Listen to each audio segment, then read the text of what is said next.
Запах Америки. Мы были готовы сидеть в детеншене. Написали, что надо быть в 5 утра там-то, там-то. Мы не могли понять, что это изначально, но потом догадались. Настоящие живые мидии. Готовимся к переходу. Ну что ж, друзья, мы прибыли в новый город, и это Тихуана. Летели мы не супер долго, конечно, не сравнишь с атлантическим перелетом. Но, в общем-то, отель. Забронировали отель мы на островке, собственно, оплатили там же российской картой. Если в пересчете на доллары, то стоит примерно 75 баксов в сутки. Территория отеля, конечно, огромная. Состоит он, по сути, из нескольких корпусов.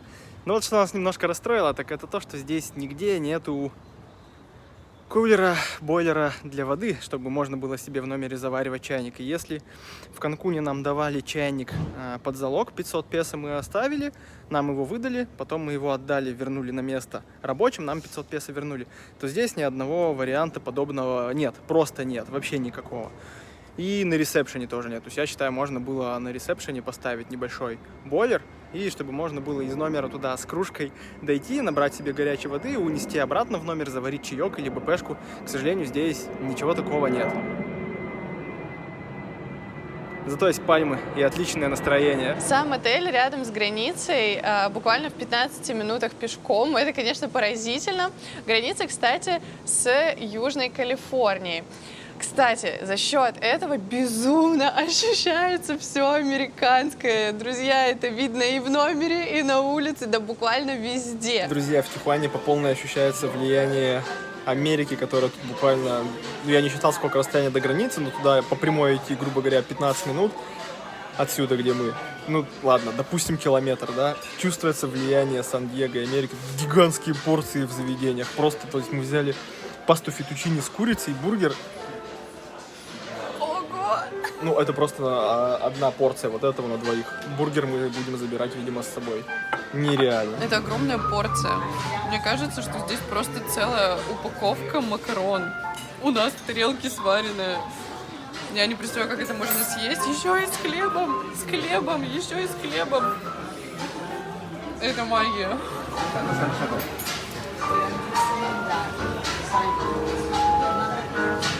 Сейчас мы с вами перейдем уже в сам номер. Забавный трехэтажный отель «Ла Вилла». Мы живем на первом этаже. У каждого номера забавные таблички, кстати, из керамики. Еще одна особенность. Здесь нет асфальта от слова совсем. Все, на чем я стою, это бетонные плиты. И так на улице, и, собственно говоря, в отеле. Пойдемте внутрь. В общем-то, очередной огромный номер, просто как целая квартира. Это поразительно. Здесь не менее большая ванная, но к ней мы вернемся попозже. У нас полутра перед суперволнительным днем. Сегодня мы идем сдавать ковид-тест, чтобы завтра пойти на границу. Гуляем по утреннему Гуляем по утренней Тихуане. Забавно, как город потихоньку просыпается, бомжи сворачиваются с своих лежбищ на улицах, народу почти нет, только всякие работяги. Прикольно, очень прикольно. Хотя на часах 8:30 утра. Ну воскресенье. Окей, воскресенье. Также неподалеку от отеля мы нашли годную местечковую пиццерию. В ней печет пиццу дяденька, который сам же ею и владеет. Такое ощущение, что 20 или 30 лет. С виду она выглядит абсолютно невзрачно, но поверьте, там недорого, реально недорого и очень-очень вкусно. Нас, собственно, подкупил рейтинг на Google картах. Высокий. Мы не доели эту суперскую пиццу, оставили еще 2 кусочка на перекус, но мы обязательно вернемся вечером. Вот такая вот местечковая пиццерия может оказаться очень вкусной и просто невероятно. Особенно сыр, который тянется. А сейчас давайте конкретно про номер. Здесь огромное количество особенностей, к которым мы вообще не привыкли. И начнем мы, пожалуй, с пола, а именно с это даже не паркет, это же ковер, ребята, сори, я оговорилась. В общем, это прикольно, он безумно мягкий. Да, я стою в обуви. А знаете почему? Потому что он грязный. Из-за всем известной американской традиции не разуваться. Не знаю, либо отель плохо чистит, либо реально здесь все-таки грязно из-за обуви, потому что мы все-таки не в Америке, мы в Мексике, где улицы не моются. Соответственно, Коленька ходит в сланцах, я хожу в кроссовках, потому что это просто нереально. А еще удивляют стирально-сушильные машины и их размер. Боже мой, они нереально огромные. Вот там видно за стеклом, как они стирают или сушат. Мы пока не разобрались, какая за что отвечает. В общем, это поразительно и сразу прям такой запах Америки. Мощью, да, попахивает? Прям вот максимальной мощью пахнет. Реально, блин. Просто они прям такие, я постираю все. Само собой, мы съездили к океану посмотреть на легендарную границу Мексики с США. Ну и, конечно же, на Атлантический. Ух, какая красота и мощь!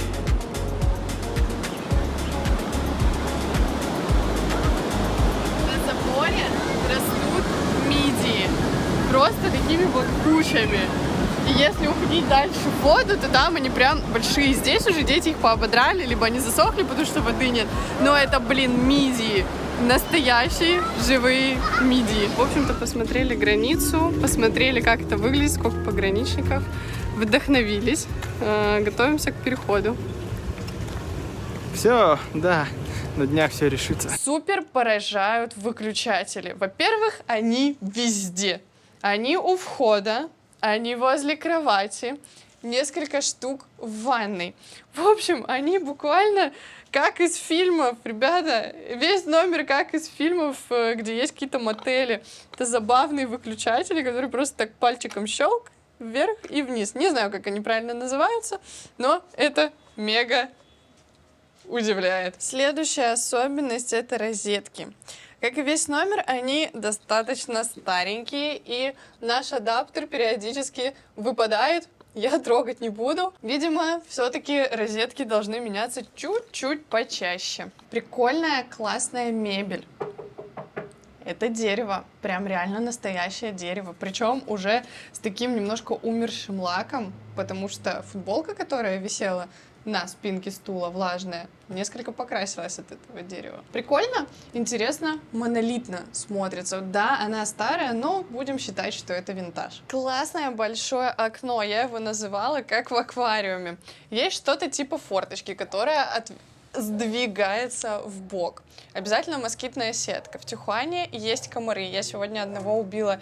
И самое крутое — это шторы, которые задвигаются вместе с двух сторон. Просто одним движением руки я закрыла полностью окно. Круто. Да, это немножко сложно. В отличие от Канкуна, здесь есть наконец-то небольшая, но гардеробная. Но опять же, как небольшая? Я в нее спокойно помещаюсь. Классно. Также очень круто, что есть тумбочки у каждой кровати. И над нами постоянно летают самолеты, потому что недалеко международный аэропорт. Не скажу, что плюс, не скажу, что огромный минус, пока мы спим как убитые. Ванная комната, конечно, тоже супер удивила нас. Во-первых, это монолитная каменная раковина. Я не представляю, как они ее устанавливали и сколько она весит. Она реально классная, потому что это цельный кусок камня, в котором есть раковина. Короче, это безумно круто. У самой раковины тоже есть особенности. Например, экстренный слив воды здесь просто на пол. То есть здесь дырочка, и все вытекает как бы снизу, а там у нас есть основной слив. Круто, прикольно, в целом безопасно. Ну и если вдруг вы случайно затопили ванную, то и пол помоете. В целом классно. Смесители. Они максимально удивляют, потому что открываются. Вообще интересно. Я даже в первый вечер бегала на ресепшн и говорила, что у нас нет воды, хотя в туалете она есть. В общем, если вы просто будете крутить кран, ничего не получится. Нужно его поднять вверх, и тогда потечет вода. И регулировкой вы сможете регулировать температуру. Да, это немножечко по-старинному, но вот прям чувствуется мощь и монолитность какая-то. Кстати, на многих предметах в ванной написано Made in USA. Что еще нас безумно удивило, так это монолитный держатель для туалетной бумаги. Он просто вбетонирован в стену. Все. намертво вы это не вытащите и не сломаете. Круто и удобно. Меня безумно поразило, как девочку, я думаю, девчонки меня поймут, смыв у туалета. Если у вас есть постоянно ногти, стандартная кнопка — это проблема. Здесь же просто рычаг, на который вы нажимаете, и все спокойненько работает. Также весь отель и в целом, как мы уже заметили, Мексика адаптирована для инвалидов либо для старичков. Везде в ванной комнате есть поручни. У туалета, в душе, перед душем. Ну, правда, здесь у меня сушится футболка. В общем, это круто, это здорово, что правительство, я не знаю, сами люди заботятся о людях с ограниченными возможностями, потому что достаточно скользкий пол может быть, да и в целом людям с ограниченными возможностями тяжелее. Здесь еще есть классный таймер. Мы не могли понять, что это изначально, но потом догадались. В общем, вы его заводите до 15 минут, включается свет и начинает работать дополнительная вытяжка для того, видимо, чтобы вы как-то засекали время, которое вы проводите в душе, и появлялся дополнительный свет более экономного формата. В душе стандартная американская лейка, с которой ничего не сделать, ни наклонить, ни снять. Не очень удобно, но постепенно привыкаешь. Также есть удобная сидушка для старичков и инвалидов, да, и помним про поручень. Опять же, он здесь у нас есть. Еще одно отличие от Канкуна — это достаточно хлипкая дверь, у которой какие-то непонятные ручки и замки, хотя все на самом деле намного проще. Также, к сожалению, нет таблички «Не беспокоить» и «Clean the room». Это не очень удобно, да, потому что вчера нам предложили убрать номер, сегодня как-то предложений не поступало.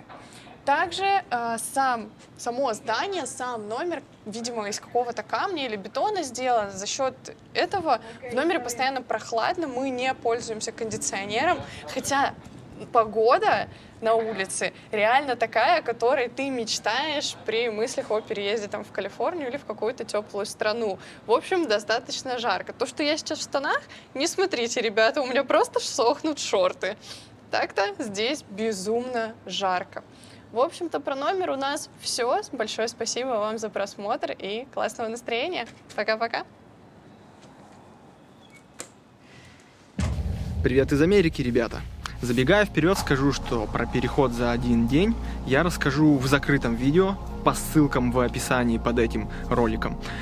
Это будет для тех, кому реально надо, у кого прижимают условия, кому надо найти безопасный вариант перехода, я с вами поделюсь этим. Здесь могу сказать лишь о том, что в нашем случае это была компания Most в USA, и все прошло отлично. Естественно, вам надо быть в Мексике, иметь кейс и поручителя. Для тех, кто не понимает, что такое кейс, что такое мост, что такое поручитель и тому подобное, так вот, чтобы отсеять этих людей и не дать им лишнюю информацию, и помочь тем, кому действительно интересно, но у кого нет времени все это изучать, будет видео по платной небольшой подписке. Потому что, опять же, есть такая тема, что когда ты за что-то заплатил, даже символическую плату, а плата будет очень символическая, потому что я понимаю, что сейчас с деньгами у всех не все супер. Так вот, когда ты за что-то заплатил, за какую-то информацию, ты к ней относишься более серьезно. Ну и плюс, если вы мне доверяете, а я думаю, что здесь смотрят меня сейчас те, кто доверяют, и вы хотите от меня какой-то получить реальный фидбэк о том, как это все происходило, как происходил переход, пожалуйста, welcome. Под видео ссылки, тыкайте на них. Я только что записал с Полиночкой хорошее видео на этот счет. Мы вас успокоим, если кто-то переживает, расскажем, как там все происходит, и все будет хорошо. Для всех остальных могу еще раз сказать, что есть информация в открытом доступе, и за информацию вы платите либо деньгами, чтобы вам ее подали в уже подготовленном виде, и вы ее получили, грубо говоря, то, что будете искать несколько дней, вы можете получить за 10 минут. Либо вы можете потратить несколько дней, если у вас есть время, и изучить это все самим. Так что я ни к чему не призываю, я ничего не навязываю, выбор делать вам. В нашей ситуации получилось все забавно. Мы об этой организации узнали за 2 дня до того, как надо было покупать машину в Тихуане и пытаться штурмовать границу на авто. Мы были готовы сидеть в детеншене, но Бог миловал, и навел нас на альтернативные варианты, конкретно на мост. Мы экстренно изучили отзывы, решились, заполнили анкеты, и вот мы в этой замечательной стране.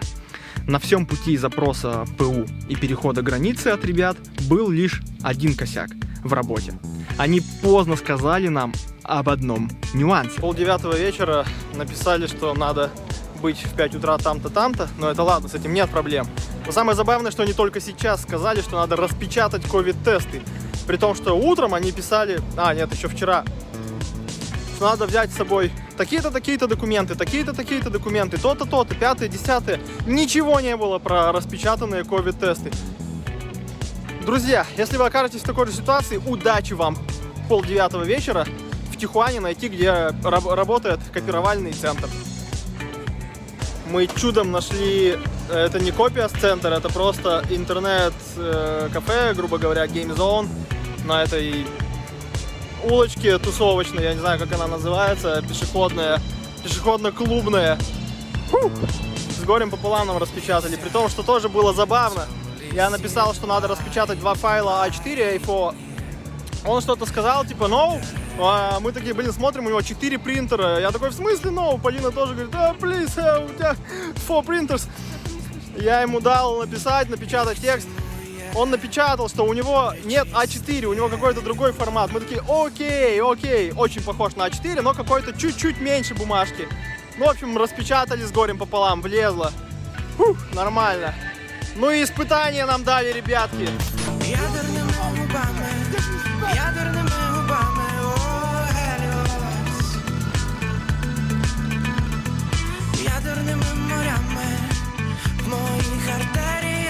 Быстро-быстро завтракаем в кафешке за углом у отеля.